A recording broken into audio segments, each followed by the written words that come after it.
আমার পূর্বপুরুষ ছিলেন বরিশালের মানুষ। ৭০ বছর আগে আমার দাদু এখানে এসেছিলেন। আমি এখন প্রভু জগন্নাথের একজন সেবায়েত। আমিও চেয়েছিলাম দেশ থেকে বেআইনি লোকজনকে বের করে দেওয়া হোক। আজ বিজেপি ক্ষমতায় আসার পর দেখি আমার পরিবারের নামই বাদ দিয়ে দিয়েছে সরকারি নথি থেকে। আমি তো জন্ম থেকেই বিহারের মানুষ। বিজেপির নেতা আমাকে বলেছিল আমরা রোহিঙ্গাদের দেশ থেকে তাড়াবো।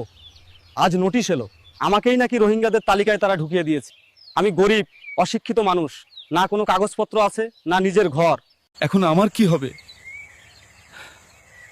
আমি তো ভারতীয়।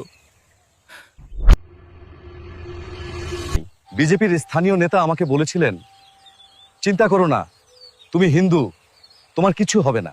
আজ দেখি বিজেপি সরকার আসার পরেই আমার বাড়িতে নোটিশ এসেছে আমি নাকি বাংলাদেশি, কারণ আমার মুখের বুলি সিলেটি। এরা সবাই বিজেপিকে বিশ্বাস করেছিল, আজ সেই বিশ্বাসের জন্যই ফল পাচ্ছে।